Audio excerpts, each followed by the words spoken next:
Hello, word nerds. Welcome to another episode of the dictionary. We are at the last section of page 49. I don't ever look at the words ahead of time. I just basically start reading. And so, of course, I had no idea that the last two episodes would have a lot of personal connections to me. Animals, animation, things like that. So I've talked a lot about those. We will see what this next episode will bring. I have no idea if I will have any personal connections to any of these words, but we will find out. So, first word is animosity. Animosity. This is a noun from 1605. Ill will or resentment tending toward active hostility, an antagonistic attitude. See the word enmity, E-N-M-I-T-Y. Yes, I have a personal connection to this. I have a lot of animosity towards my face. Just kidding. I love my face. This is from, the Latin animosus, which means spirited, which is from animus, and probably from anima, which means soul. All right, next is animus, which is the Latin word that we just mentioned. It's a noun from 1816. 1. Basic attitude or governing spirit. Synonyms are disposition and intention. 2. A usually prejudiced and often spiteful or malevolent ill will. 3. An inner masculine part of the female personality in the analytic psychology of C.G. Jung. Of course, Jung is J-U-N-G. I think I forgot to mention that a couple episodes ago. And then it says compare to anima, A-N-I-M-A, and a synonym is enmity. So, looking at that third definition, it's the inner masculine part of the female personality. And previously, let's see if I can find it, we had the feminine part of the male personality. And where was that? Yes, it was anima, A-N-I-M-A. And now, of course, this is all making sense because at the end of animus, it said compare to anima. There we go. And so as I'm looking at these words a little bit more closely, you can figure out, if you've ever forgotten which one is which, you can easily figure out because usually at the end of some languages like Spanish and Latin, if a word is feminine, it ends in an A. So anima is the feminine part of the male personality. And then vice versa, if it ends in an US or an O often, it's the male or masculine version. So in this case, animus or animus is the masculine part of the female personality, according to C.G. Jung, of course. All right, next is anion, A-N-I-O-N. This is a noun from 1834. The ion in an electrolyzed solution that migrates to the anode, broadly a negatively charged ion. This is from the Greek. It's the neutral of anion, spelled the same, but it has an accent over the O, which is from aninai, which means to go up, which is from ana plus anai, which means to go, and there's more at the word issue, I-S-S-U-E. No clue how issue is connected to all of that. Next we have anionic, A-N-I-O-N-I-C. This is an adjective from circa 1920. 1. Of or relating to anions. 2. Characterized by an active and especially surface-active anion. Of course, those are related to the word that we just read. Now we have a prefix, anis or aniso, A-N-I-S or A-N-I-S-O, and it means unequal, as in anisotropic. Next we have anise, A-N-I-S-E. This is a noun from the 14th century, a Eurasian annual herb of the carrot family, having a carminative and aromatic seeds. Also, the synonym aniseed, A-N-I-S-E-E-D. I have had, I think, anise cookies before. They taste a lot like licorice. So if you are a fan of licorice, specifically black licorice, you will probably like them. But a lot of people are not big fans of black licorice like me, and so they were not my favorite thing. And here we have aniseed. It's the next word. It is a noun from the 14th century. The seed of anise, often used as a flavoring in liqueurs and in cooking. Next we have aniseikonia. Aniseikonia. This is a noun from 1934, a defect of binocular vision in which the two retinal images of an object differ in size. Anisiconic is an adjective. This is from the Latin prefix anis, from the Greek icon, which means image, and there's more at the word icon. And of course, the Greek icon is spelled E-I-K-O-N. Of course, everybody knows that. If you didn't know, we have binocular vision. We have two eyes that are both facing forward, and because they are spaced a certain distance apart, they see everything at a slightly different angle. It gives us stereoscopic vision, which is how we can see in 3 dimensions. If you were to look at a bird or a deer or certain animals, they have eyes on the either side of their head. I don't think that would be considered binocular vision. They have that because it allows them to see as much of the world around them, specifically so they can avoid predators. We don't really have to worry about that quite as much, and so our eyes are in the front of our head. And I think we need to see things in 3 dimensions more so than they do. Can they see in 3 dimensions if their eyes aren't both pointed at the same thing at the same time? I'm not really sure how that works. Are they just used to seeing? I have no idea how that works. Eyes and the way we see is super interesting to me. All right, moving on. Anisette, A-N-I-S-E-T-T-E. This is a noun from 1836. A usually colorless sweet liqueur flavored with aniseed. Next we have Anishinaabe. I think that's how it's pronounced. It is capital A, N-I-S-H-I-N-A-B-E, or N-A-A-B-E. Or it could also be A-N-I-S-H-I-N-A-B-E-G. And that would be Anishinabeg or Anishinabek, something like that.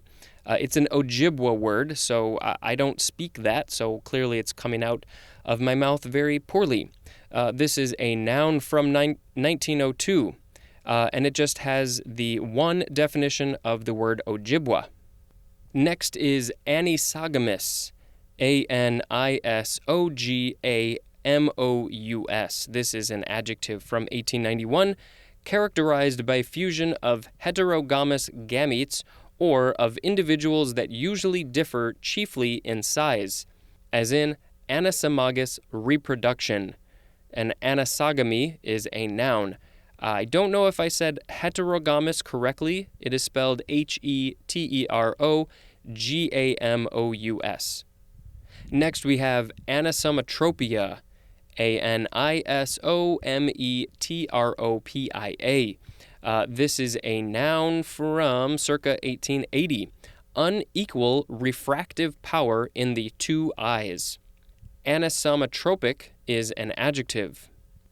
This is from the Greek animositros, which is of unequal measure, and there's more at the word measure. Now we have anisotropic. So we got rid of the M-E in the middle. This is an adjective from 1879, exhibiting properties with different values when measured in different directions, as in an anisotropic crystal. Anisotropically is an adverb, and anisotropy or anisotropism are nouns. Next we have Anjou, capital A-N-J-O-U. This is a noun from 1941, a large, sweet, ovoid pear having a usually yellowish-green skin. Next we have anchorite or anchorite, A-N-K-E-R-I-T-E. This is a noun from circa 1843, a yellowish to brown mineral consisting of a carbonate of calcium and iron. This is German from the person M. J. Anker, who died in 1843. It was an Austrian mineralogist. Next we have ankh, and this will be the last word for this episode. Ankh, A-N-K-H. This is a noun from 1888, a cross having a loop for its upper vertical arm and serving especially in ancient Egypt as an emblem of life. This is from Egypt. It either is or it's from the word that means live, L-I-V-E. Probably not live, probably live. And then there's a picture of an ankh, and as described, it is a cross, but instead of the small vertical piece at the top, it's kind of like a big loop. I'm sure you've seen this before. All right, that will end this episode. We will start the next one at the very, very bottom of page 49 with the word ankle, which goes on to the next page. Thank you very much for listening. I'm supposed to pick a word, and I'm just going to go ahead and pick anasagomas because it's a fun word to say. Thank you for listening. Tell all your friends. And until next time, this is Spencer reading the dictionary. Goodbye. Hello, word nerds. Welcome to another episode of the dictionary. First word for this episode is the very bottom of page 49, so we're going to flip the page in the middle. It is the word ankle, A-N-K-L-E. This is a noun from before the 12th century. 1. The joint between the foot and the leg, also the region of this joint. 2. The joint between the cannon bone and the pastern, as in the horse. Next we have ankle bone, all one word. This is a noun from the 14th century. It just has the first definition of the second form of the word talus, T-A-L-U-S. So if you want to skip ahead and learn what an ankle bone is, go ahead and look at the word talus. Next we have anklet. This is a noun from 1793. 1. Something, as an ornament, worn around the ankle. 2. A short sock reaching slightly above the ankle. Next we have ankylosaur. A-N-K-Y-L-O-S-A-U-R. This is a noun from 1908. Any of a suborder of herbivorous Cretaceous ornithischian dinosaurs having a long, low-lying, thick-set body covered dorsally with bony plates. And next we have Ankylosaurus. This is a noun from 1907. Any of a North American genus of large ankylosaurs having a bony club at the end of the tail. And then if we, of course, look at the previous word's definition, it also has a thick-set body covered dorsally with bony plates. Next we have ankylose, A-N-K-Y-L-O-S-E. This is a verb from 1771. The transitive definition says, to unite or stiffen by ankylosis. And the intransitive definition is to undergo ankylosis. Next we have ankylosis. Surprise, surprise. This is a noun from 1713. 1. Stiffness or fixation of a joint by disease or surgery. 2. Union of separate bones or hard parts to form a single bone or part. The etymology says this is from the Greek ankylosis, which is from ankylone, which means to make crooked, and that is from ankylos, which means crooked, and there's more at the word angle. Ankylotic is an adjective. Next we have ankylostomiasis, A-N-K-Y-L-O-S-T-O-M-I-A-S-I-S. It is a variation of the word ankylomostiasis with a C instead of a K in the third letter position. Next is a word that I wanted to pronounce as anlage, but I think it's pronounced anlaga. Is that right? A-N-L-A-G-E, anlaga. It's a noun from 1874. The foundation of a subsequent development, especially, we have the synonym primordium. I have no idea if I pronounced it correctly. It is German, literally, the act of laying on. So any of you German speakers, please tell me how to pronounce it. Anlaga. Next we have ANN. This is an abbreviation for 1. Annals, A-N-N-A-L-S, or 2. annual. Now we have Anna, A-N-N-A.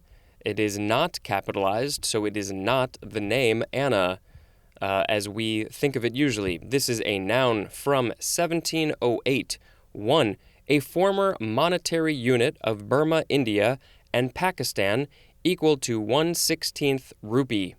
2. A coin representing 1 anna. And it says it is from the Hindi and Urdu word Anna, A-N-A, with horizontal lines over the A's. Next we have annalist. This is a noun from circa 1611, a writer of annals. Synonym is chronicler. And annalistic is an adjective. Next we have annals. This is a noun from 1542. It is, of course, spelled A-N-N-A-L-S. 1. A record of events arranged in yearly sequence. 2. Historical records. Synonym is chronicles. 3. Records of the activities of an organization. Next we have animes with a capital A. E-S-E is at the end of the word. This is a noun from 1825. 1. It could also be Annamite in this definition. A native or inhabitant of Annam, A-N-N-A-M, or Annam. 2, we have the synonym Vietnamese too. So that would be the second definition of the word Vietnamese. We have Annamese is an adjective, and Annamite is also an adjective. Next we have annato, A-N-N-A-T-T-O. This is a noun from 1629. 1. A yellowish red dye stuff made from the pulp around the seeds of a tropical American tree, Bixa orellana. 2. The tree from which annato is derived, also its dried seed used to color and flavor food. And we will do one more for this episode. Anneal, A-N-N-E-A-L. This is a verb from 1664. 1a. To heat and then cool as steel or glass, usually for softening and making less brittle. Also to cool slowly, usually in the furnace. 1b. To heat and then cool double-stranded nucleic acid in order to separate strands and induce combination at lower temperature with complementary strands. 2. We have the synonyms strengthen and toughen. Looks like those were all transitive definitions. Now we have an intransitive definition. To be capable of combining with complementary nucleic acid by a process of heating and cooling. The etymology says this is from Middle English analen, which means to set on fire. That is from Old English analen, which is from an plus ailan, A-E-L-A-N, which means to set on fire or burn. And that is from al, which means fire, and that is akin to the Old English aled, which means fire, and the Old Norse elder, E-L-D-R, which I'm guessing also means fire. That will end this episode. Thank you for listening. Contact information is in the episode description. Please tell your friends, rate and review, all those fun things. And until next time, this is Spencer reading the dictionary. Goodbye. Hello, word nerds. Welcome to this brand new episode of the dictionary. It's a podcast. You're listening to it. If you didn't know that, well, now you do. First for this episode is annelid, A-N-N-E-L-I-D. This is a noun from 1813. Any of a phylum of usually elongated, segmented, coelomate invertebrates, as earthworms and leeches. Annelid is also an adjective, and annelidin is an adjective or a noun. This is from the Latin annellus, which means little ring, and there's more at the word annulet. Now we have the word annex, A-N-N-E-X, first form of two. This is a transitive verb from the 14th century. 1. To attach as a quality, consequence, or condition. 2 is archaic. To join together materially. Synonym is unite. 3. To add to something earlier, larger, or more important. 4. To incorporate a country or other territory within the domain of a state. 5. to obtain or take for oneself. Annexation is a noun. Annexational is an adjective. An annexationist is a noun. The etymology says this is from the Anglo-French annexer, which is from annexer. That's probably not how it's pronounced, which means attached. That is from the Latin annexus, which is from the verb annectere, which means to bind to, and that is from nectere, which means to bind. Now we have the second form of annex. It's a noun from 1501, something annexed as an expansion or supplement, as A, an added stipulation or statement. Synonym is appendix. Or B, a subsidiary or supplementary building or structure. Synonym is wing. W-I-N-G.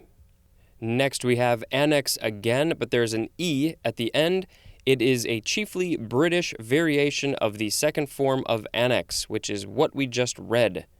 Next we have Annie Oakley. This is the name, Annie Oakley, 2 words. It's a noun from circa 1910. A free ticket. I had no idea, but that's why I'm reading the dictionary. This is from the person, Annie Oakley, who died in 1926. She was an American markswoman. They get this term related to her name because of the resemblance of a punched pass to a playing card with bullet holes through the spots. So I think that was one of her tricks. She would throw cards in the air, or somebody would throw cards in the air, and she would shoot them out of the air, and so the cards had bullet holes, and it looked like when you have your pass to a carnival or a bus ticket or whatever, looked like it had bullet holes through it. So now whenever I hear somebody say Annie Oakley, I'll know that it means a free ticket. Next we have annihilate. This is a verb from 1525. The transitive definitions are 1a, to cause to be of no effect. Synonym is nullify. 1b, to destroy the substance or force of. 2, to regard as of no consequence.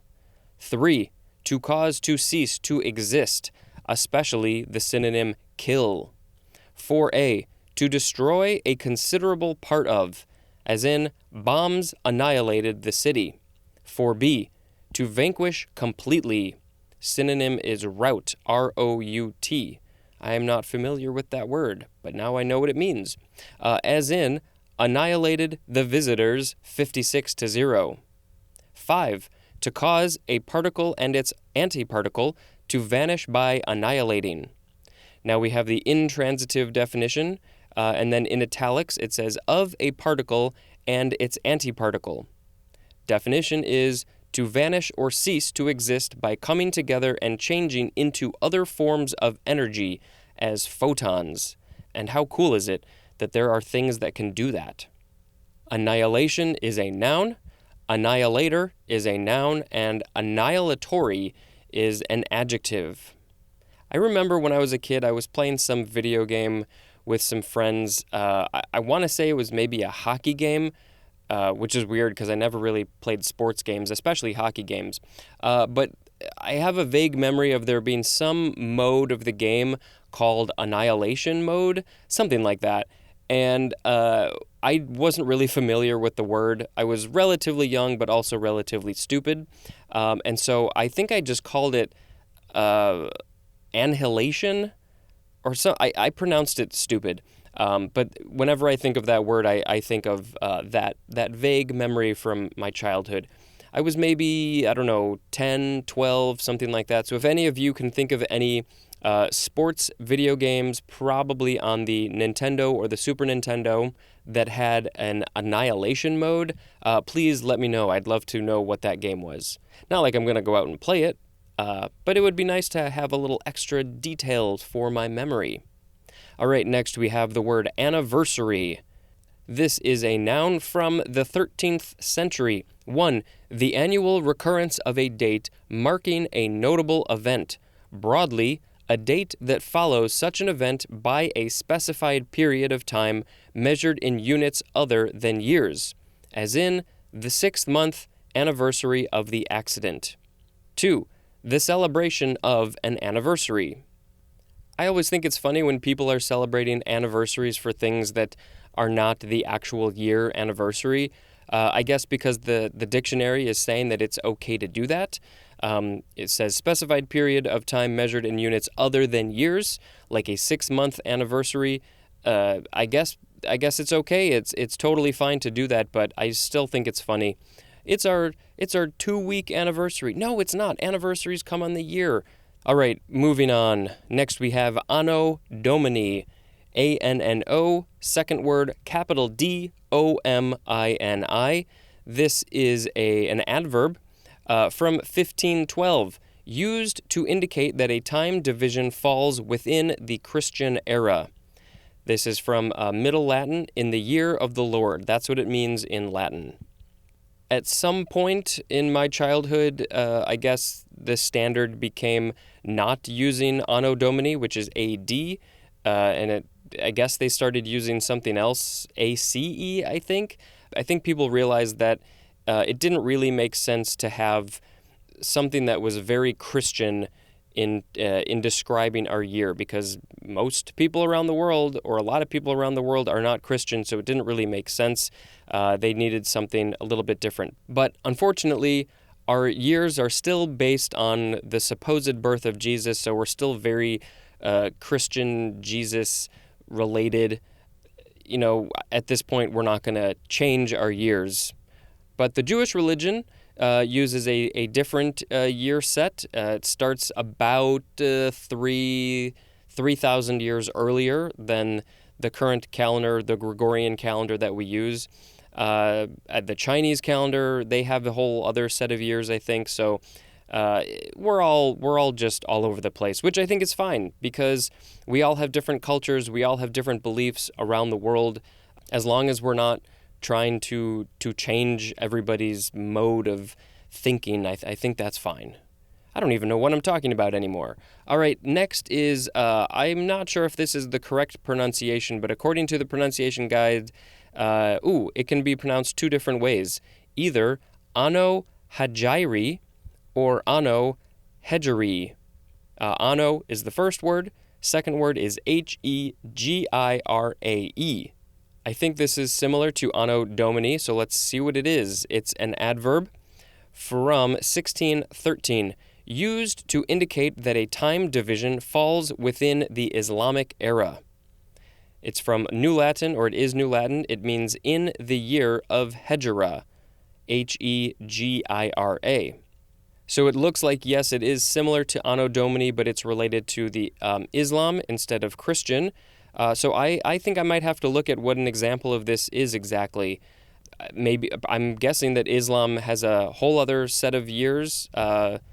Currently, we're in 2019 of the Gregorian calendar, which we would say is the 2019 AD, Anno Domini. But are we in a different year in the Islam calendar, Anno Hegirae or Hegirae? I'm curious to know, because I have a lot to learn. All right, next we have annotate. This is a verb from 1710. Intransitive definition is to make or furnish critical or explanatory notes or comment. Transitive is to make or furnish annotations for, as a literary work or subject. Annotative is an adjective, and annotator is a noun. It's not a potato. Next we have annotation. This is a noun from the 15th century. 1. A note added by way of comment or explanation. 2. The act of annotating. And we will go ahead and have that be the last word for this episode. Annotation, ANNOTATION. Thank you so much for listening. I hope my weird thoughts on Anno Domini and Anno Hegirae were not too crazy. But I do need to pick a word for this episode, which I forgot to do for the last one. So we will go ahead and pick Annie Oakley, because I had just no clue that that was an alternative way to say a free ticket. Learn something new. All right, that's it. Thank you and goodbye. Hello, word nerds. Welcome to another episode of the dictionary. First word is announce, A-N-N-O-U-N-C-E. This is a verb from the 15th century. First, we have the transitive definitions. 1. To make known publicly. Synonym is proclaim, as in, announced the deal. 2a. To give notice of the arrival, presence, or readiness of, as in, announce dinner. 2b. To indicate beforehand. Synonym is foretell. 3. To serve as an announcer of, as in, announce a football game. Now we have the intransitive definitions. 1. To serve as an announcer. 2a. To declare one's candidacy, as in, announce for president. 2b. To declare oneself politically, as in, announce against a nominee. And we have a synonym for the whole word. It is the word declare.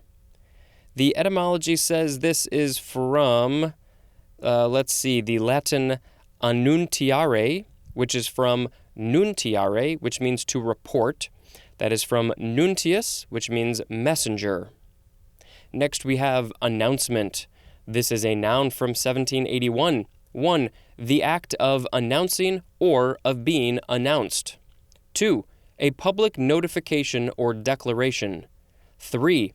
A piece of formal stationery designed for a social or business announcement. Next we have announcer. This is a noun from circa 1611. One who announces as a person who introduces television or radio programs, make commercial announcements, or gives station identification. My dad was, as I've mentioned before, made his living doing mostly voiceover work for radio and TV. And so a lot of times he was the announcer. He was the person at the end saying, buy this cereal or whatever. He did do a few cartoon voices as well for commercials, but oftentimes he was the announcer, which I always thought was pretty cool. All right, B. A person who describes and comments on the action in a broadcast sports event. Next we have annoy, A-N-N-O-Y. This is a verb from the 13th century. Transitive definitions are 1. To disturb or irritate, especially by repeated acts. And I'm sure none of us have ever done anything like that, ever in our life. 2. To harass, especially by quick, brief attacks. Now we have the intransitive definition, and it just says to cause annoyance. Annoyer is a noun. We have some synonym information for annoy. It says, annoy, vex, irk, bother mean to upset a person's composure. Annoy implies a wearing on the nerves by persistent, petty unpleasantness, as in, their constant complaining annoys us. Vex implies greater provocation and stronger disturbance, and usually connotes anger, but sometimes perplexity or anxiety, as in, vexed by her son's failure to clean his room. Irk stresses difficulty enduring and the resulting weariness or impatience of spirit, as in, careless waste irks the boss. Bother suggests interference with comfort or peace of mind, as in, don't bother me while I'm reading. And we have another synonym at the end. It says, in addition, you could also see the word worry, W-O-R-R-Y. Next, we have annoyance. This is a noun from the 14th century. 1. The act of annoying or of being annoyed. 2. The state of feeling or being annoyed. Synonym is vexation. 3. A source of vexation or irritation. Synonym is nuisance. As in, the delay was a minor annoyance.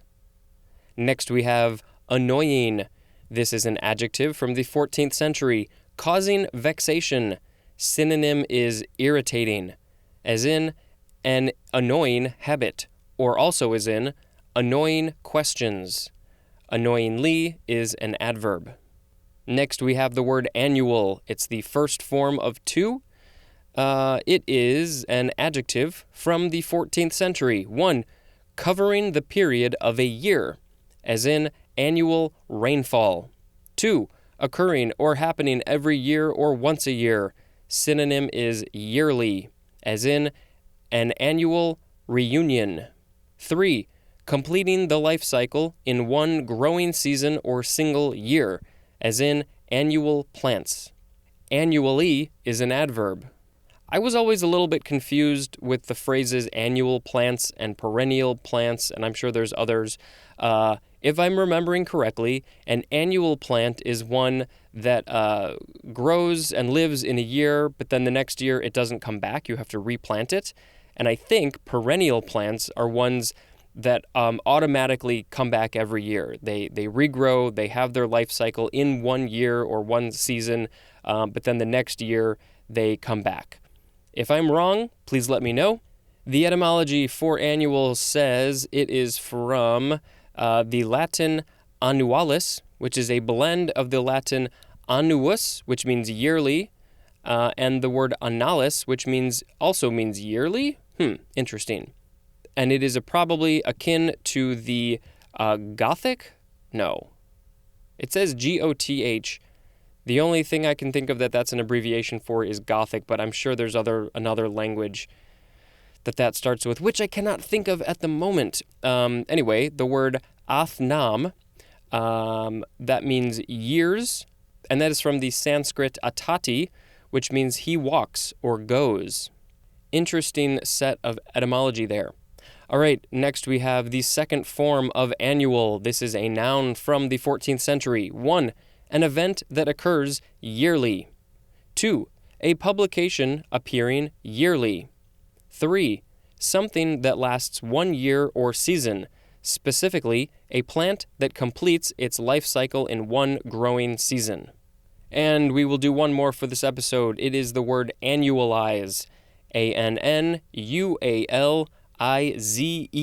This is a verb, a transitive verb from 1906. To calculate or adjust to reflect a rate based on a full year, as in quarterly returns yielding at an annualized rate of 7%. That is the end of the episode. Oh, except I have to pick a word. As I mentioned, maybe one day I'll actually get used to this. Oh, let's just go ahead and pick the word annoy, because as a sibling, I think I have done a lot of annoying in my past. I've also been annoyed a lot.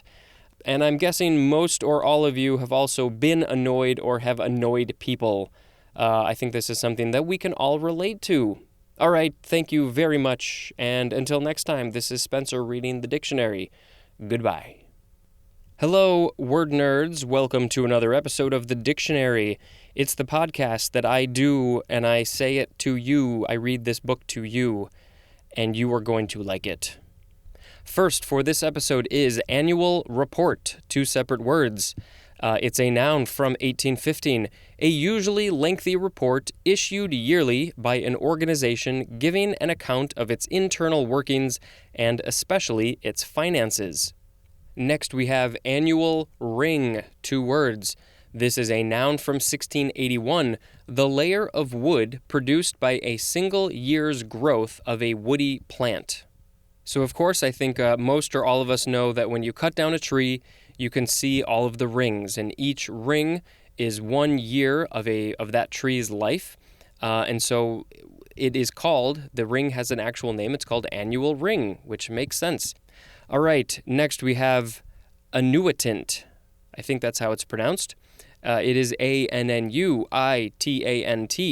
This is a noun from 1716, a beneficiary of an annuity. Which is our next word, annuity. It's a noun from the 15th century. 1, a sum of money payable yearly or at other regular intervals. 2, the right to receive an annuity. 3, a contract or agreement providing for the payment of an annuity. Next we have annul, ANNUL. It's a transitive verb from the 15th century.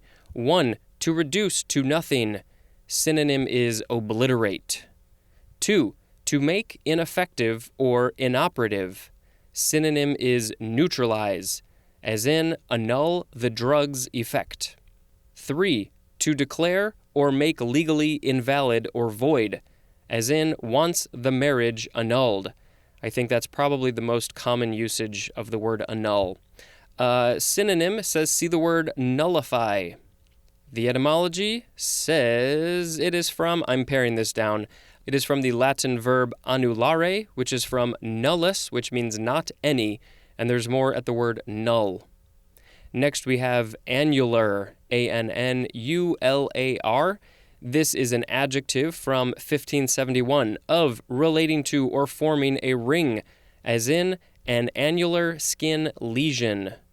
That doesn't sound fun. Next we have annular eclipse, two separate words. This is a noun from 1731, an eclipse in which a thin outer ring of the sun's disk is not covered by the smaller dark disk of the moon. Next we have annulate. It's an adjective from circa 1656, furnished with or composed of rings. And then we have the synonym ringed or ringed, depending on how you want to say it, R-I-N-G-E-D. Next we have annulation. This is a noun from 1794, a ring-like anatomical structure. Now we have the word annulet, which was brought up previously within the last couple of episodes. This is a noun from 1598. 1. A little ring. 2. A small architectural molding or ridge forming a ring. Next we have annulment. This is a noun from the 15th century. 1. The act of annulling, the state of being annulled. 2. A judicial or ecclesiastical pronouncement declaring a marriage invalid. Next we have the word annulus. I thought it was annullus, but I was promptly corrected. A-N-N-U-L-U-S. This is a noun from 1563. 1. We have the synonym ring. 2. A part, structure, or marking resembling a ring, as to a line of cells around a fern sporangium that ruptures the sporangium by contracting. I don't know what a sporangium is. 2b, a growth ring, as on the scale of a fish, that is used in estimating age. So as we talked about how a tree gets rings every year, fish as well have growth rings. It says it's on the scale of a fish. I've never really noticed it, but I guess if you look at the scales of a fish, maybe each line of scales is a growth ring, and that's how you can estimate their age. The etymology says this is from the Latin annulus, which means finger ring, and that is from anus, A-N-U-S, or they would probably say annus, which means ring, and there's more at the word anus or anus, depending on how you want to say it, and we will get to that word in the relative near future. Next we have annunciate, A-N-N-U-N-C-I-A-T-E. It's a transitive verb from circa 1536. We just have the synonym announce. Next we have annunciation. This is a noun from the 14th century. 1 is capitalized. March 25th, observed as a church festival in commemoration of the announcement of the incarnation to the Virgin Mary. 2. The act of announcing or of being announced. Synonym is announcement. There definitely are a lot of Christian words in this book, as I have mentioned in the past. I'm not going to change my book, I don't think. It's just the way it is. I don't know if they've done this on purpose, if they choose to put a lot more Christian words than Jewish or Islamic or Muslim or whatever words in here. Maybe there's just a lot more Christian words that are in our English vocabulary day to day. I have no idea, but it is definitely something that I have noticed. So I just want to point out to you that I'm noticing it, I'm letting it go, but I am curious why it is the case. Next, we have annunciator. This is a noun from circa 1753, one that annunciates, specifically a usually electrically controlled signal board or indicator. Annunciatory is an adjective. Next, we have annus horribilis, two separate words. Annus is A-N-N-U-S. Horribilis is just like it sounds. This is a noun from 1983, a disastrous or unfortunate year. It is from New Latin, and it literally means horrible year. I'm sure most of us have had a year that was like that. Next, we have annus mirabilis. Again, two separate words. This is a noun from 1660, a remarkable or notable year. So it's the opposite of what we just read. Again, it is New Latin, and it literally means wonderful year. Next and last word for this episode is anode, A-N-O-D-E. This is a noun from 1834. 1. The electrode of an electrochemical cell at which oxidation occurs, as 1A, the positive terminal of an electrolytic cell. 1B, the negative terminal of a galvanic cell. Galvanic is G-A-L-V-A-N-I-C. 2. The electron-collecting electrode of an electron tube. Broadly, the positive electrode of a diode, and then compared to the word cathode.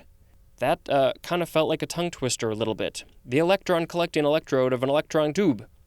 Anodic and anodal are adjectives, and anodically and anodally are adverbs. And one quick thing that I noticed in a dictionary, when you look at the top of the page, it'll tell you what words are on that page, the first word and the last word. So on this page, which is page 50, the first word is ankle bone, which we read a few episodes ago. But the second word, instead of saying anode, which is the word that I just read the definitions for, it says anodically, which is one of the other forms of the word anode. I never really noticed them doing that before. I never really paid attention to those words. But I think it's kind of interesting that instead of choosing the base word, they chose one of the other forms. And, by the way, it's not even the last of the other forms that was written. The last one is actually anodally, which is an adverb, but the word that they have at the top of the page is anodically. Anyway, I just wanted to point that out because I noticed it more for myself than any of you, I guess. All right, now we have to pick a word. I'm going to pick two words, actually, annus horribilis and annus mirabilis. I had never heard of these terms before, but I thought they were interesting, and I don't like horrible years, but I like wonderful years, and so I want always to have an annus mirabilis. That is going to end this episode. Thank you very much for listening. Until next time, this is Spencer reading the dictionary. Thank you and goodbye. Hello, word nerds. Welcome to another episode of the dictionary. Let's get to the words because I can't think of anything interesting to tell you that's going on in my life. All right, first is anodize, A-N-O-D-I-Z-E. This is a transitive verb from 1931. My brain flipped the 9 to a 6. All right, the definition is to subject a metal to electrolyte action as the anode of a cell in order to coat with a protective or decorative film. Anodization is a noun. Next, we have the first form of anodyne, A-N-O-D-Y-N-E. This is an adjective from 1543. 1. Serving to alleviate pain. 2. Not likely to offend or arouse tensions. And a synonym is innocuous. This is from Greek anodinos, or anodinos, which is from odyne, which means pain, and it is probably akin to the Old English etan, E-T-A-N, which means to eat. Now we have the second form of anodyne. It's a noun from circa 1550. 1. Something that soothes, calms, or comforts, as in the Anodyne of Bridge, a comfortable book or sport, and that is from Harrison Smith. 2. A drug that allays pain. Next we have anoint. This is a transitive verb from the 14th century. 1. To smear or rub with oil or an oily substance. 2a. To apply oil to as a sacred rite, especially for consecration. To be, to choose by or as if by divine election. Also, to designate as if by a ritual anointment. As in, critics anointed the author as the bright new talent. Anointer is a noun, and anointment is also a noun.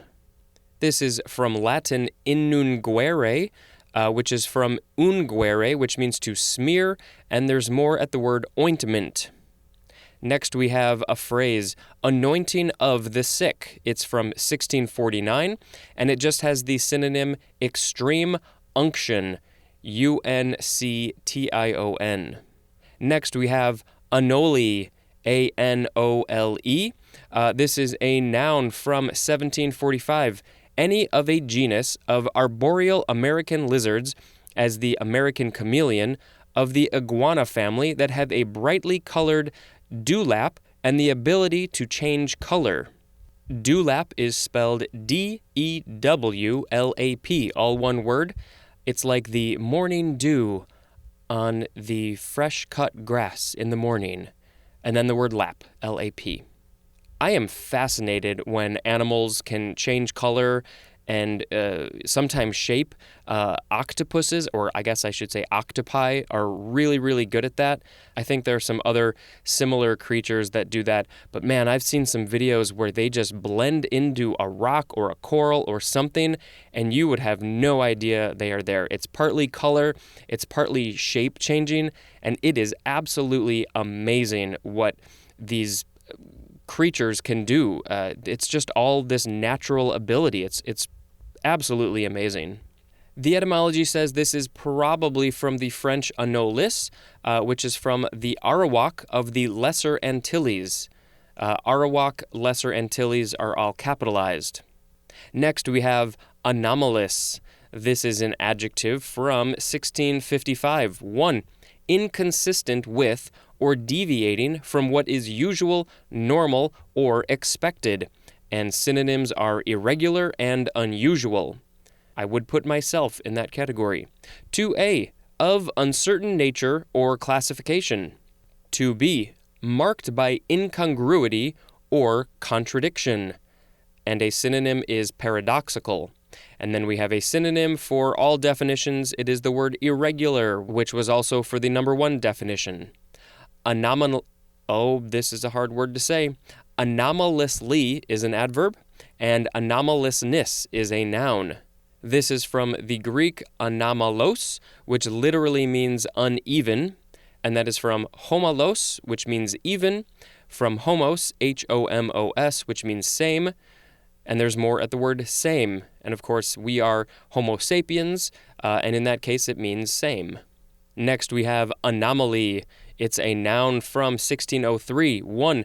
The angular distance of a planet from its perihelion as seen from the sun. 2. Deviation from the common rule.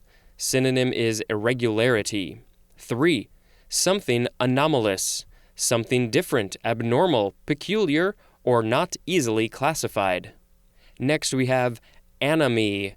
Sort of sounds like the word enemy, but this is spelled A-N-O-M-I-E,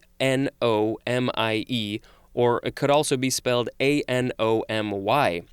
This is a noun from 1933. Social instability resulting from a breakdown of standards and values. Also, personal unrest, alienation, and uncertainty that comes from a lack of purpose or ideals.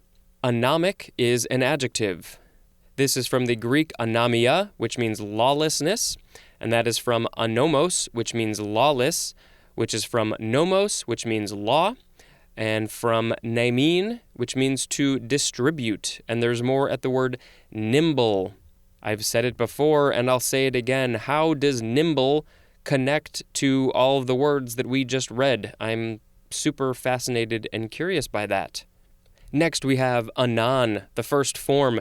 It's an adverb from before the 12th century. 1 is archaic, at once. Synonym is immediately. 2, we have the synonyms soon and presently, as in tomorrow will be here anon, and that is from Nathaniel Hawthorne.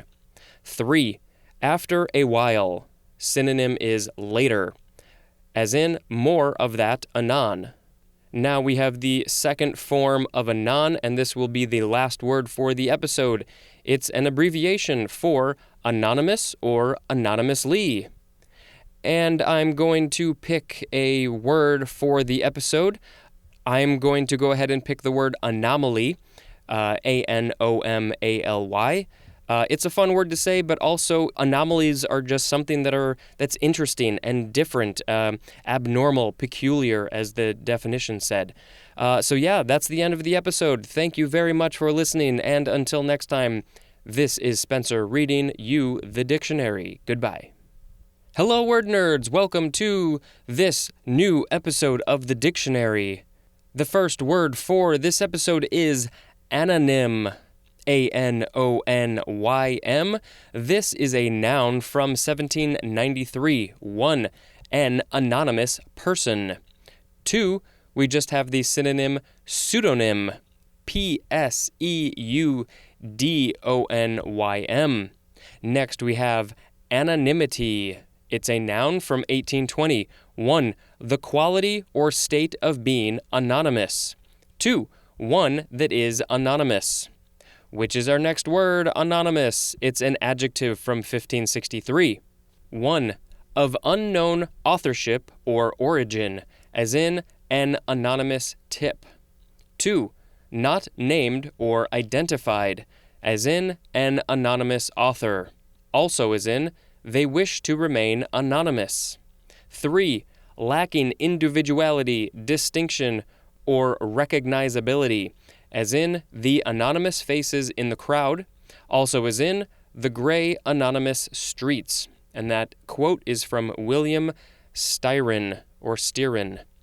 Anonymously is an adverb, and anonymousness is a noun. This is from the Greek anonymous, spelled slightly differently, which is from anima, O-N-Y-M-A, which means name, and there's more at the word name. Next we have anopheles, A-N-O-P-H-E-L-E-S. This is a noun from 1824. Any of a genus of mosquitoes that includes all mosquitoes which transmit malaria to humans. I'm sure that they are important in certain areas of the world, but boy, are mosquitoes irritating, especially the ones that can give you malaria. So if you are ever going to a place that has mosquitoes and also has malaria, definitely get your inoculations, your whatever you need to get so you don't get malaria. Anopheline is an adjective or a noun, and this word comes from the Greek anophelis, which means useless, which comes from ophelos, which means advantage or help, and that is akin to the Greek ophelin, which means to increase. And I think it is also saying it's from the Armenian word aweli, A-W-E-L-I, which means more. I might have to look that up to confirm that what I read is correct. Next we have anorak, A-N-O-R-A-K. This is a noun from 1877. A usually pullover hooded jacket long enough to cover the hips. Looks like this is a Danish word from the Inuit word, specifically Greenland, anorak, A-N-N-O-R-A-A-Q. Next we have anorectic. It's the first form. It is spelled A-N-O-R-E-C-T-I-C. Could also just be anoretic. It's an adjective from 1832. 1A, lacking appetite. 1B, we have the 2 definition for the word anorexic. 2, causing loss of appetite. This is from the Greek anorektos, which is from origin, which means to reach after, and there's more at the word right, R-I-G-H-T. Now we have the second form of anorectic or anoretic. It's a noun from 1957. 1, an anorectic agent. 2, we have the synonym anorexic. Now we have anorexia, so clearly this whole section is related. This is a noun from 1598. 1, loss of appetite, especially when prolonged. 2, We have the synonym anorexia nervosa, which is our next word. But first, let's look at the etymology, which is actually very similar to the last etymology we read. It is from the Greek orexis, which means appetite, and it is from origine, which, if we look at the previous word anorectic, means to reach after. And here we go with anorexia nervosa. This is a very serious topic, and if you are not familiar with it, you are about to be familiar with it. It is a noun from 1873, a serious disorder in eating behavior, primarily of young women in their teens and early 20s, that is characterized especially by a pathological fear of weight gain leading to faulty eating patterns, malnutrition, and usually excessive weight loss. It's a new Latin phrase, and it means nervous anorexia. Yeah, as I said, this is a very serious topic, nothing to be taken lightly. I know of people who have dealt with a variety of different types of eating disorders. I think it's way more common than people realize, actually. I hope that gradually this disorder is becoming less and less common. I really, really hope that. I don't know if that's true, but I hope that as a culture, we are giving people in general, but especially girls and young women, more positive body images. I hate it when they see things that they feel like they can't attain, or they really, really try to attain these ridiculous body images that are in our society, in our culture, and then they go ahead and do these things. They have these disorders like anorexia nervosa or bulimia, and I just really want them to know that there is nothing wrong with their body, the way they look. This goes for men and women, young and old. It doesn't matter. You are perfect the way you are. I don't even know what other way to say it other than that. If you know anybody who is suffering from eating disorders, do what you can to help them in a positive way. See if you can get them the help that they need. It's very unhealthy. People have died from disorders like this. Obviously, malnutrition, excessive weight loss.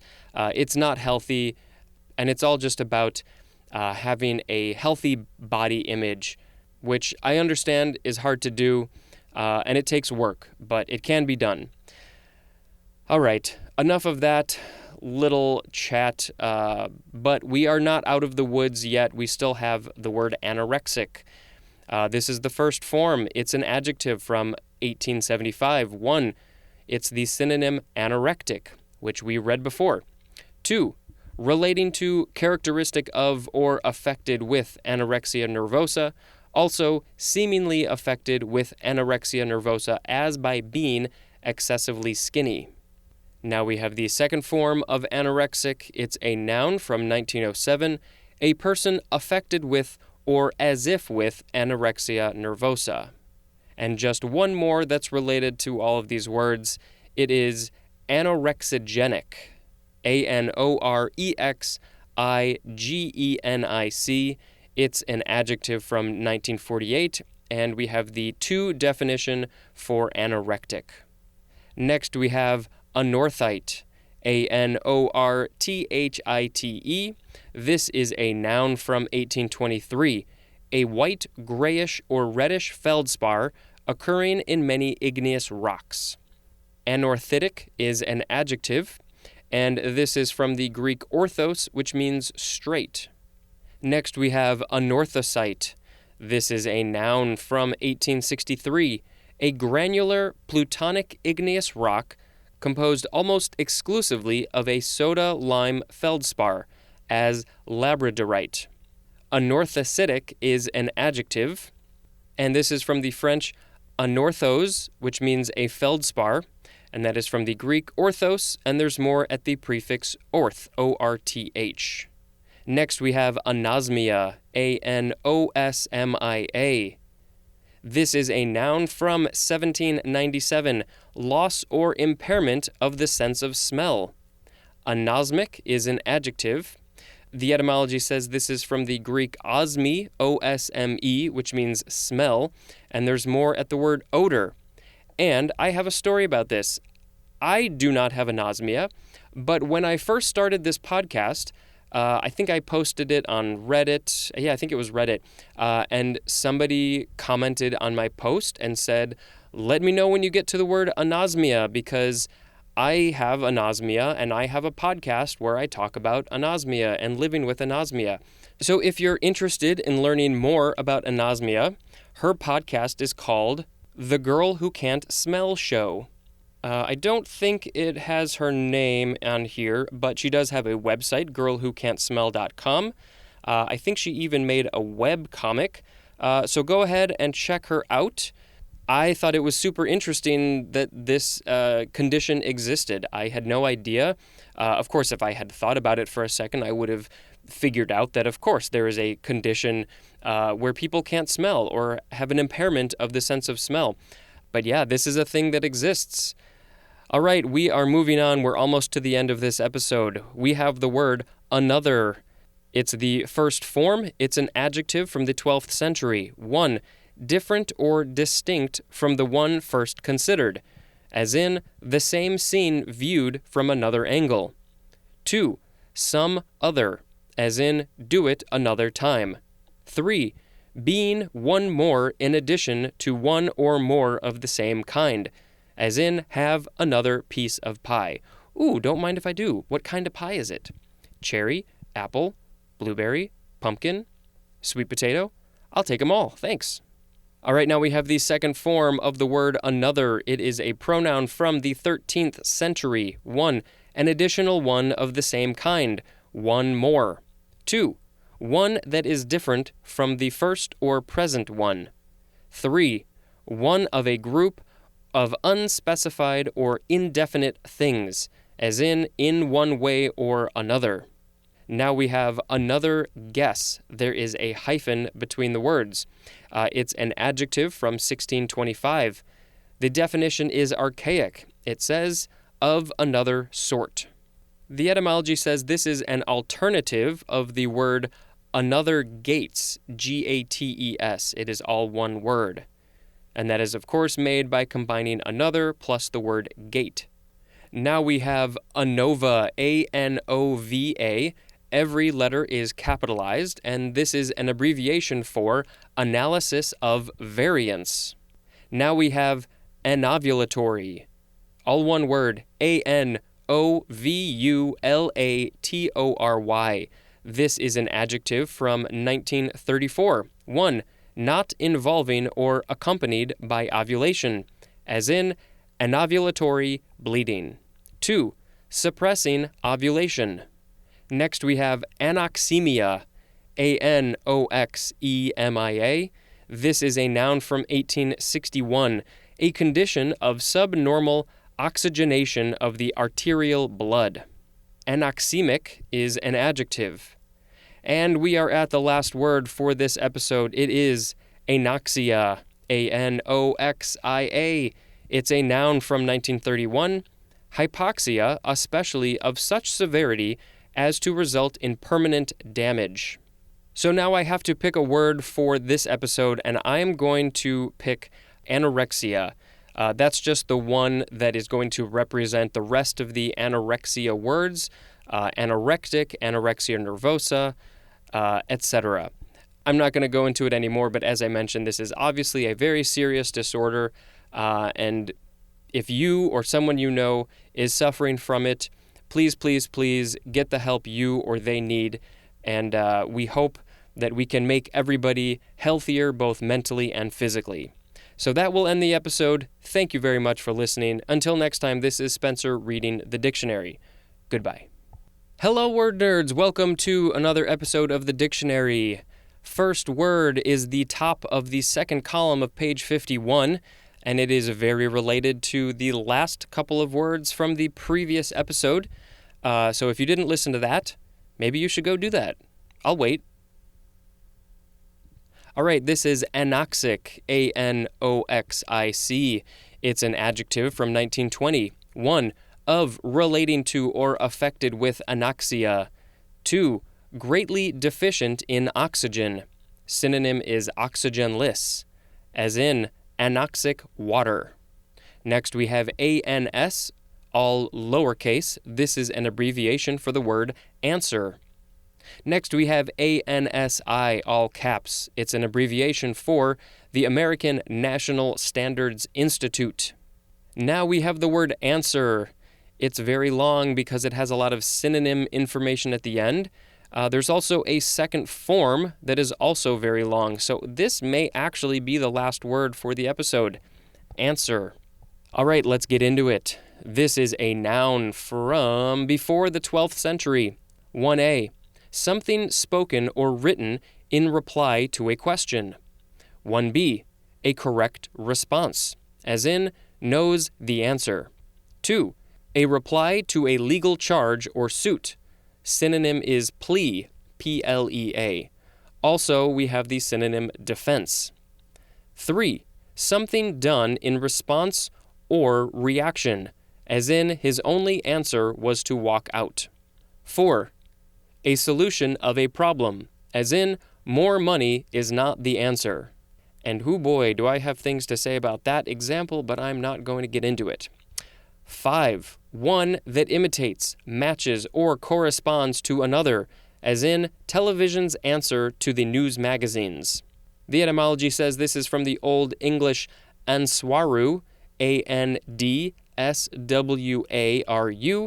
It is akin to the Old Norse, I think that's Old Norse, ansvar, which means answer, and it's akin to the Old English prefix and, A-N-D, which means against.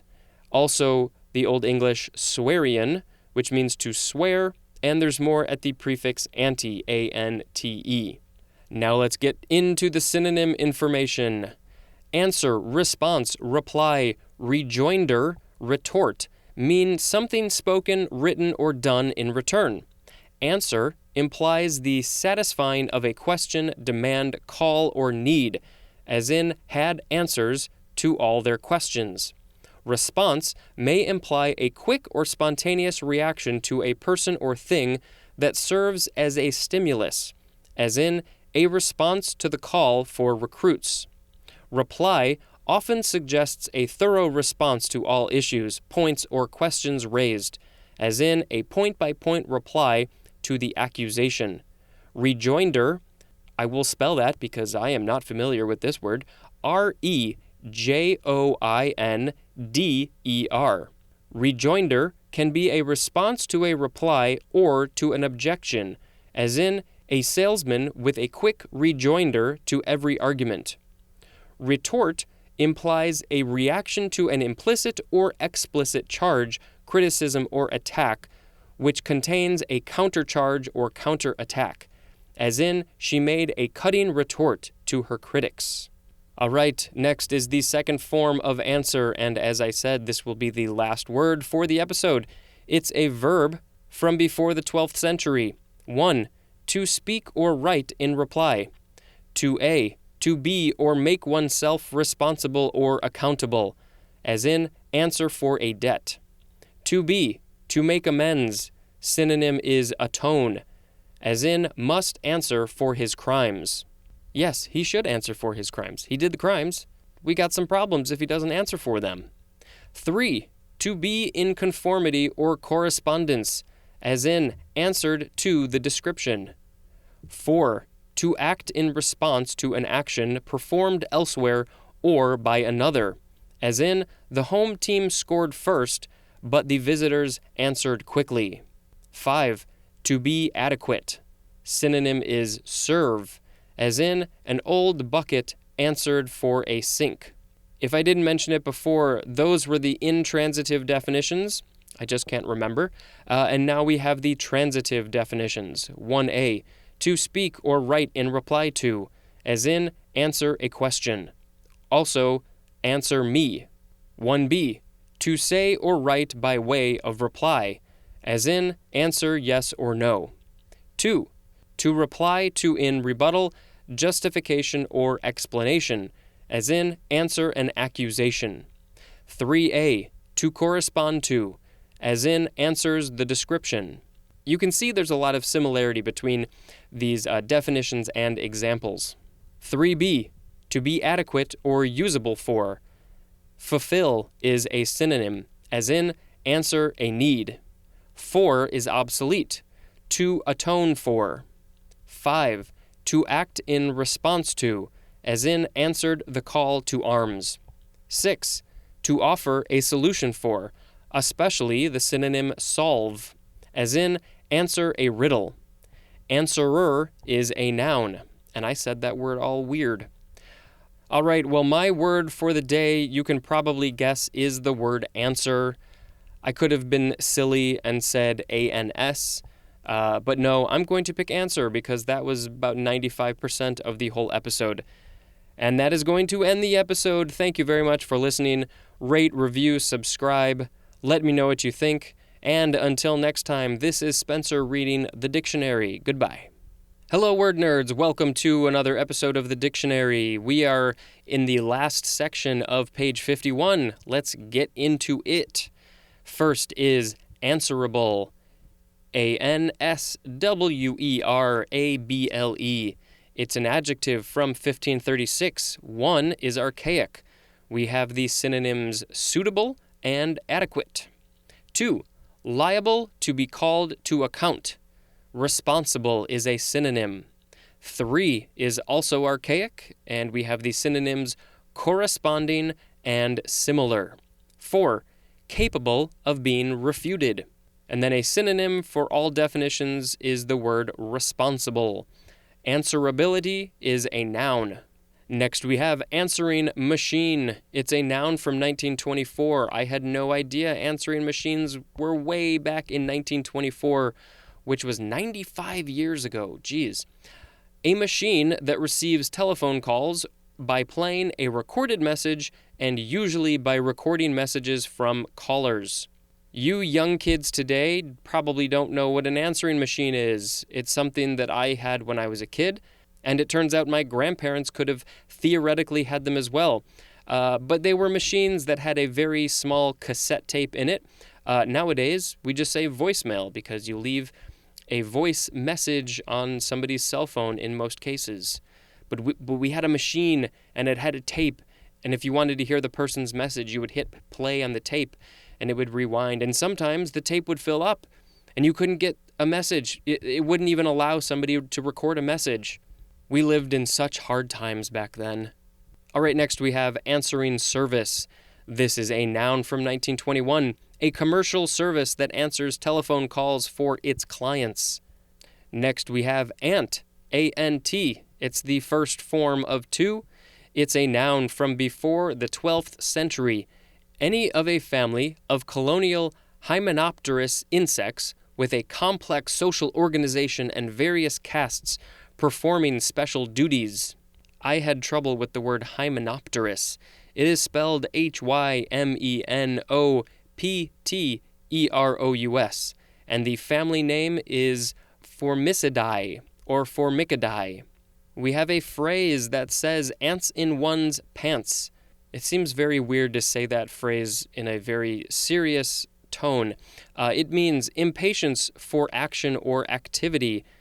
Restlessness is a synonym. This is from the Old English amet, A-E-M-E-T-T-E, which is akin to the OHG. I can't remember what that stands for. Old something German? I think I forgot to look it up. But the word is ameiza, A-M-E-I-Z-A, and that means ant. Now we have the second form of ant. It's an abbreviation for 1, antenna, and 2, antonym. Now we have ant again, but it is with a capital A. It's an abbreviation for Antarctica. Now we have a prefix ant, A-N-T hyphen, and it says see the prefix anti, A-N-T-I, which we are not going to get to that in this episode. And now we have the first form of the suffix ant. So this is coming at the end of the word. 1a, one that performs a specified action. Personal or impersonal agent, as in claimant and coolant. 1b, thing that promotes a specified action or process, as in expectorant. 2, one connected with, as in annuitant. 3, thing acted upon in a specified manner, as in inhalant. All of those words sound very weird. when they are not in their normal context. Now we have the second form of the ant suffix. 1. Performing a specified action or being in a specified condition, as in somnambulant. 2. Promoting a specified action or process, as in expectorant.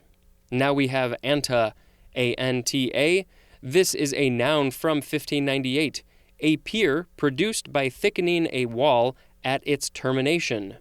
This is Latin, and it's akin to the Old Norse O-N-D, ond, spelled O-N-D, which means anteroom, A-N-T-E-R-O-O-M.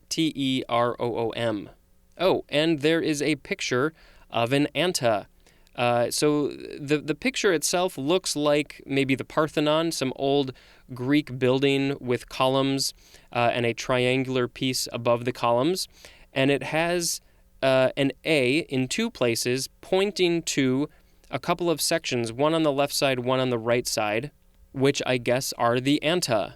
So by looking at the definition and looking at the picture, I think what it's saying is that when a wall comes to the end, it gets thickened at the end, and that is called the anta.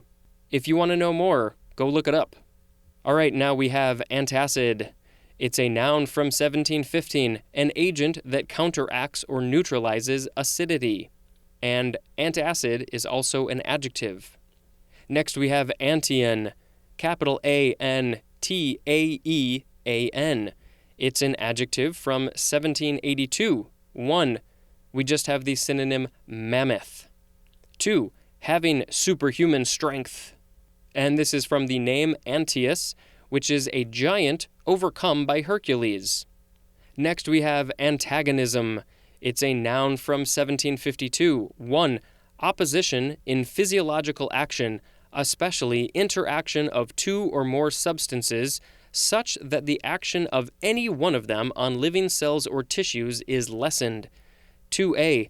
Opposition of a conflicting force, tendency, or principle, as in the antagonism of democracy to dictatorship. 2b.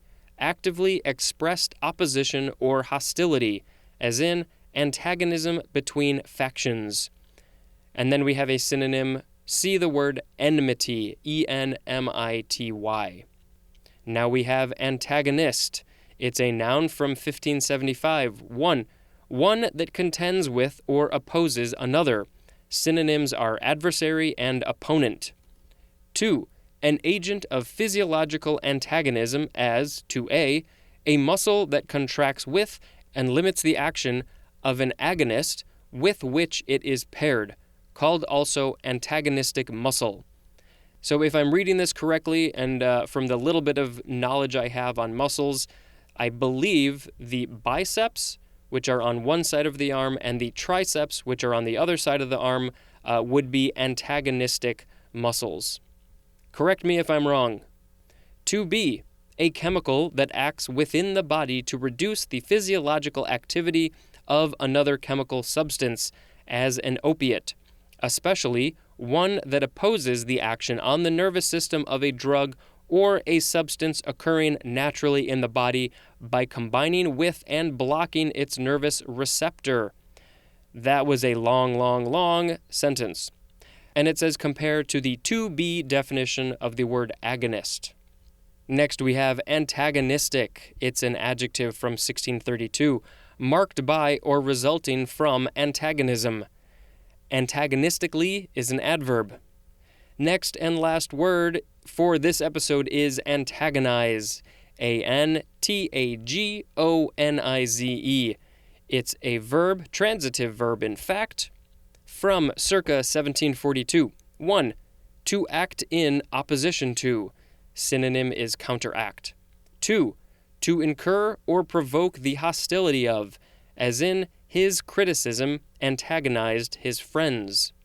This is from the Greek word, let's see if I can pronounce it, antagonisthai. That is from combining anti plus agonisthai, which means to struggle, and that is from agon or agon, which means contest or contest, and there's more at the word agony. And for the word of the episode, I'm going to pick our little friend, the ant, and I'm just going to tag on the wonderful phrase, ants in one's pants. And that reminds me of a James Brown song. I don't remember which one it is. I will try and think of it and look it up and put a link in the episode description. But in the song, he sings, "I got ants in my pants and I need to dance. I got ants in my pants and I need to dance." And I always just love that line. All right, that's the end of the episode. Thank you very much for listening. Until next time, this is Spencer reading you the dictionary. Goodbye. Hello, word nerds, and welcome to The Dictionary, your favorite podcast ever in the world of all time. Hey, I have some news. You probably already figured this out, but today, this episode is the 200th episode of the podcast, and we haven't even hit 1 year yet. It's not a huge milestone in the grand scheme of things with this podcast, being that they are released every single day, but it's still notable to mention. So, yay for 200 episodes. All right, let's get to the words. Top of page 52. First word is Antarctic. Antarctic. It's an adjective often capitalized from the 14th century of or relating to the South Pole or to the region near it. I would love to visit Antarctica someday. It's quite a journey to get there, but maybe someday I'll make it happen. All right, next we have Antarctic circle. 2 separate words, noun often capitalized from 1556. The parallel of latitude that is approximately 66.5 degrees south of the equator and that circumscribes the southern frigid zone. Next we have Antares, capital Antares. This is a noun from 1842, a giant red star of very low density that is the brightest star in Scorpio. Now I want to know what planets are around that star and if there's life on any of those planets around that star, and how far away is this star? Maybe I'll go look it up and I'll put a link in the episode description. Next we have ant bear, all one word. Yeah, it's what it sounds like, ant bear, B-E-A-R. It's a noun from 1796, and we have the synonym aardvark. And of course, aardvark is spelled with 2 A's, which means we read it many, many episodes ago, probably within the first 5 episodes or something like that.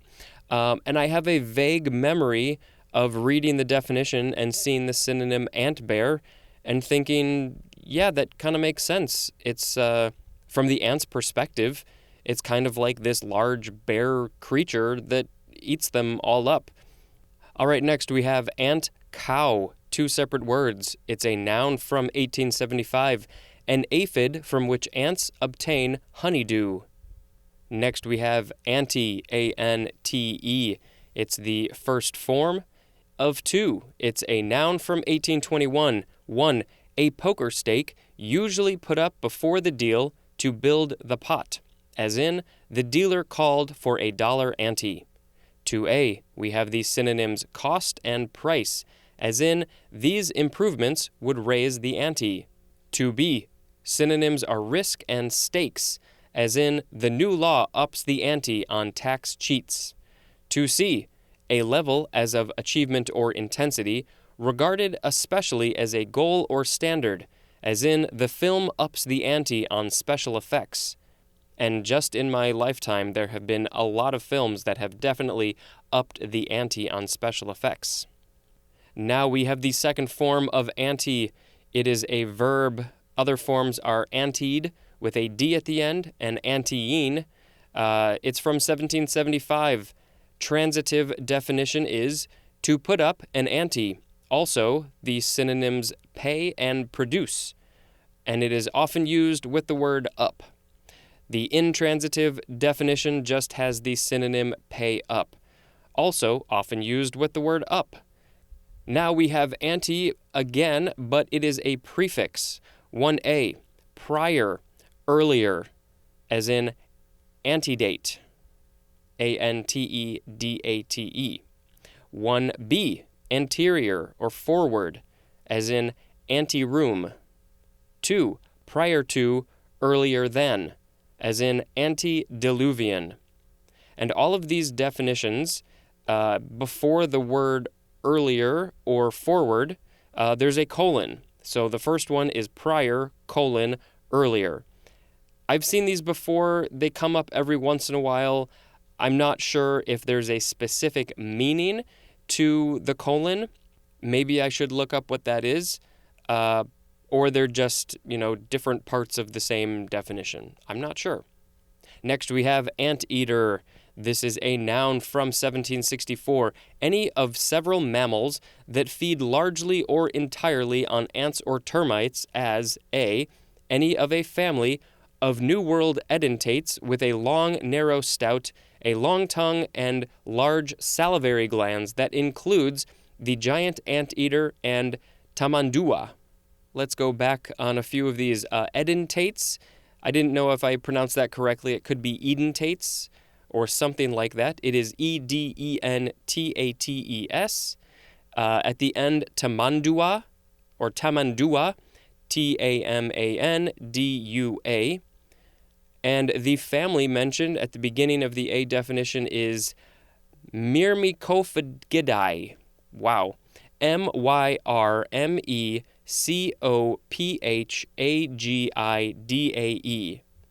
Myrmecophagidae. I'm sure I screwed that up. We have a few more. The B definition just has the synonym pangolin. The C definition has the synonym echidna. And the D definition has the synonym aardvark. Those are all types of anteaters that have sort of similarly shaped bodies and noses, but they're different. I think they live in different parts of the world as well. I think pangolins are actually going extinct because people are hunting them. I think they've been hunting them for a long time. And if you are not familiar with what a pangolin looks like, I highly suggest you look them up because they are very cute and they have these weird large scales, but I think they're still a mammal. Really interesting animals. Next we have antebellum, antebellum.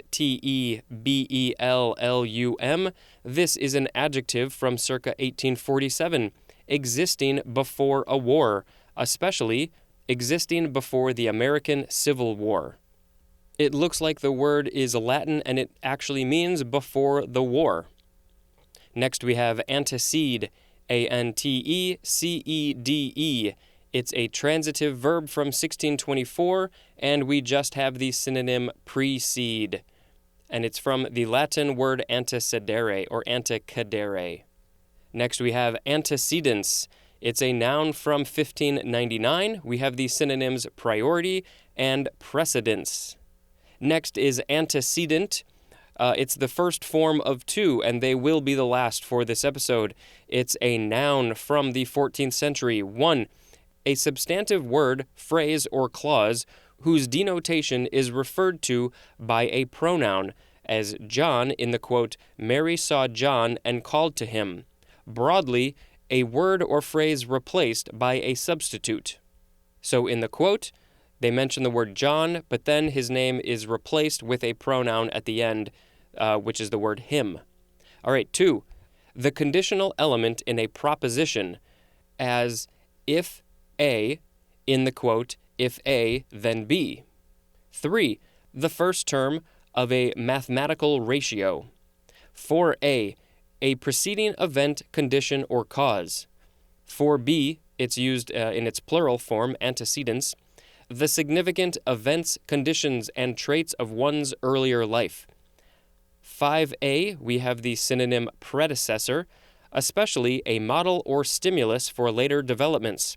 5B also is using the plural. We have the synonyms ancestors and parents. The etymology says this is from the Latin antecedens, which means what precedes, and that is from the neutral antecedent or antecedens, which is from the verb antecedere, which means to go before, and that is from ante plus cadere, which means to go. Now we have the second form of antecedent. It's an adjective from the 14th century. We just have the synonym prior and also preceding. Antecedently is an adverb. And the word for the episode I am going to pick is ant-bear, because I just love that word and how it relates to aardvark. And also aardvark is related to another word in this episode, anteater. And those are some pretty interesting creatures. That is the end of the episode. Thank you very much for listening. Rate, review, subscribe, do all the things. Thank you and goodbye.